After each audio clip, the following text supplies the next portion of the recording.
अरविंद राजभर जिंदाबाद जिंदाबाद जिंदाबाद। अरविंद राजभर जिंदाबाद।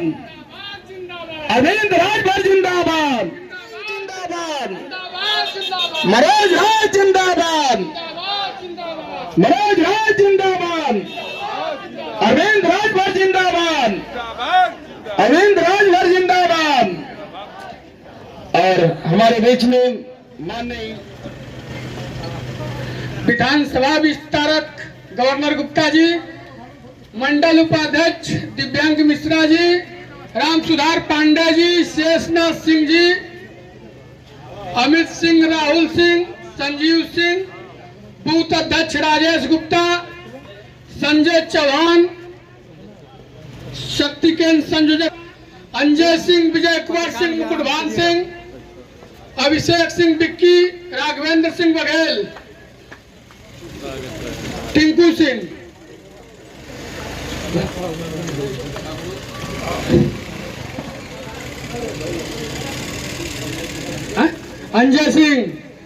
अंजय सिंह महवार,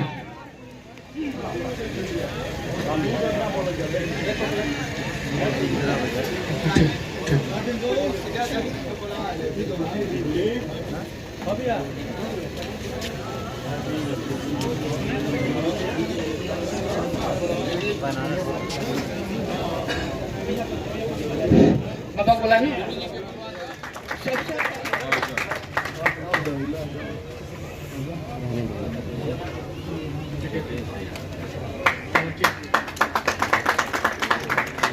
चुनाव के समय में आज का ये कार्यक्रम, इसको जनसंपर्क अभियान के तौर पर रखा गया है। आप सभी लोग इतनी बड़ी तादाद में यहाँ उपस्थित हैं, इसके लिए हम आप सब लोगों को बहुत बहुत धन्यवाद देते हैं। और चुनावी जनसंपर्क अभियान में हम सब लोग जिस प्रकार से विगत 10 सालों से माननीय प्रधानमंत्री जी के नेतृत्व में ये देश कहीं न कहीं आगे बढ़ रहा है, हर क्षेत्र में विकास कर रहा है, वो चाहे कोई भी क्षेत्र हो, उस क्षेत्र में हमारा देश भी उन सारे क्षेत्रों के विकास के साथ साथ देश का विकास भी होगा।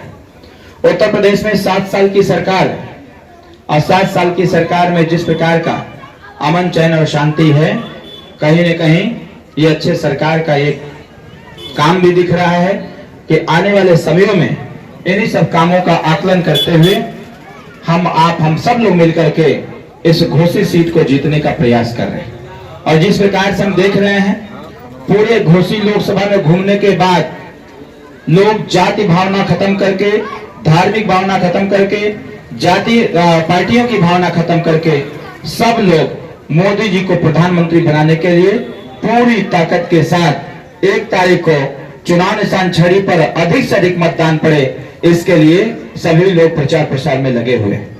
आज लगभग 14 से 15 कार्यक्रम करने के बाद अभी आधा मऊ सदर, फिर मधुबन, फिर घोसी और फिर घोसी में आ गया। और यहाँ कार्यक्रम करते हुए फिर चले जाएंगे मऊ सदर। कहीं न कहीं साथियों, हम सबको सकारात्मक रहने की आवश्यकता है। माननीय देश के प्रधानमंत्री जी ने जिस प्रकार से विगत 10 सालों से जनता के प्रति जवाबदेही देने का काम किया है, हम सबकी जिम्मेदारी बनती है कि हम सभी लोग फिर से तीसरी बार इस देश में माननीय प्रधानमंत्री की कुर्सी पर माननीय नरेंद्र मोदी जी को बैठाने का काम करें। और जो संकल्प हम लोगों ने लिया हुआ है, देश में अब की बार 400 पार का जो नारा है, उत्तर प्रदेश में 80 सीट जीतने का जो नारा है, इसको हम लोग संकल्पित भाव से इसको सफलता के रास्ते तक पहुंचाने का भी काम करें।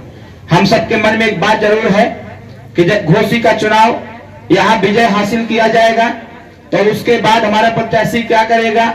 जो पूर्व के प्रत्याशी या पूर्व के लोगों ने जिस प्रकार से इस घोसी विधानसभा या घोसी लोकसभा में निरंतर अपने प्रयास से, छोटे प्रयास, बड़े प्रयास से इस घोसी को विकसित घोसी बनाने का जो काम कर रहे हैं, आने वाले समयों में हम चाहते हैं कि जब यहाँ छड़ी का बटन आप दबाएंगे तो केंद्र सरकार की सारी योजनाओं को यहाँ लाया जाएगा। जो चीजें यहाँ पर नहीं आ पाई हैं, उन सारे कार्यों को करके इस घोसी को एक आदर्श घोसी बनाने का काम भी किया जाएगा। यहाँ संसाधन साधन हर क्षेत्र के लिए है, लेकिन उन क्षेत्रों में विकास के लिए कहीं न कहीं केंद्र सरकार की आवश्यकता पड़ती है, केंद्र सरकार की योजनाओं की आवश्यकता पड़ती है। साथियों, हम गांव के लोग हैं और हमारा प्रथम जो दृष्टिकोण होता है, जो प्रथम नजरिया होता है, वो गांव के विकास के लिए ही होता है।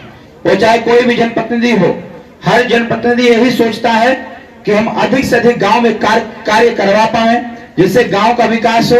और जो देश का संकल्प है 2047 विकसित भारत के संकल्प को पूरा करने के लिए सबसे पहले हमको आपको अपनी जिम्मेदारियों का निर्वहन करना होगा। अपनी जिम्मेदारियों का जो संकल्प है, 1 तारीख को इस लोकतंत्र को मजबूत करने के लिए हम सबको मतदान करने की आवश्यकता है। जब एक मजबूत लोकतंत्र को हम स्थापित करेंगे तो इसी लोकतांत्रिक व्यवस्था में एक मजबूत सरकार को स्थापित करके इस देश में तीसरी बार प्रधानमंत्री मोदी जी को बनाने का काम करेंगे। साथियों, माननीय नरेंद्र मोदी जी का प्रयास अगर आप देखें अपने इस घोसी लोकसभा के अगल बगल के लोकसभाओं में आप देखेंगे, अगर आप समीक्षा करेंगे तो आपको इस बात की जानकारी होगी कि जब हम समीक्षा करते हैं, अगर हम उठाएं आजमगढ़ जनपद को, तो आजमगढ़ जनपद में जब भारतीय जनता पार्टी एनडीए परिवार का सांसद बना तो आजमगढ़ में यूनिवर्सिटी भी आ गई, आजमगढ़ में पीजीआई भी आ गया, आजमगढ़ एक अच्छा विकसित आजमगढ़ दिखने लगा। वही बात करते हैं बनारस, हमारे खुद माननीय प्रधानमंत्री जी वहां से सांसद हैं, और जब सांसद होने के बाद जो बदलता बनारस है वो सब लोग देख रहे हैं और देखने के काम भी कर रहे हैं। लेकिन बगल के जनपद आपके बलिया को देखा जाए तो जिस प्रकार से बलिया में भी चंद्रशेखर विश्वविद्यालय बना करके बलिया के बच्चों को वहीं पढ़ने का अवसर दिया जा रहा है। साथियों, हमारी भी इच्छा ये है, जब आप सबका आशीर्वाद मिलेगा तो यह आशीर्वाद संकल्प का रूप लेगा, और जब देश के प्रधानमंत्री जी के समक्ष अपने इस घोसी की समस्याओं को रखने का काम करूंगा तो सबसे पहले यहाँ विश्वविद्यालय की मांग करूंगा कि हमारे इस क्षेत्र में विश्वविद्यालय का निर्माण, और 245 डिग्री कॉलेज पर एक विश्वविद्यालय का निर्माण। पूरे घोसी लोकसभा में अगर देखा जाए तो 500 से ज्यादा डिग्री कॉलेज हैं। हम सब लोग चाहें तो यहाँ पर विश्वविद्यालय का निर्माण करके हमारे यहाँ के बच्चे यहीं पर उच्च स्तर की पढ़ाई कर सकते हैं, और डिग्री हासिल करके जब वो डिग्री कहीं भी जाएगी तो एक अच्छे यूनिवर्सिटी का रूप पकड़ेगा। कहीं भी जाएगा नौकरी के लिए, जब उससे पूछा जाएगा कि किस यूनिवर्सिटी से पढ़ के आए हैं, तो बात आएगी साथियों यहाँ कि हम मऊ के नवनिर्मित यूनिवर्सिटी से पढ़ के आए हैं। लोग आश्चर्यचकित होंगे कि पहली बार सुनने को आ रहा है कि मऊ में भी यूनिवर्सिटी खुल गया है, इससे अच्छी बात क्या हो सकती है। साथियों, मेरी इच्छा है, मैं एक दिन गया हुआ था ग्राम सभा काजा जो रानीपुर ब्लॉक में पड़ता है, मैं वहां गया हुआ था। मैंने देखा कि वहां एक सूर्य बाबा का मंदिर था, जिस दिन नामांकन हुआ था मैं दर्शन करने गया हुआ था। मेरी गाड़ी जब उधर से घूमी, मैंने देखा कि कम से कम 250 बच्चे रनिंग कर रहे थे, दौड़ लगा रहे थे, व्यायाम कर रहे थे। 1 हफ्ते बाद हमको सूचना मिली कि हमारे यहाँ के अधिकारियों ने उस स्थल को, जहां पर बच्चे योगा कर रहे थे, रनिंग कर रहे थे, आगे की तैयारी कर रहे थे, वहां पर विद्यालय बनाने का प्रस्ताव चला गया है।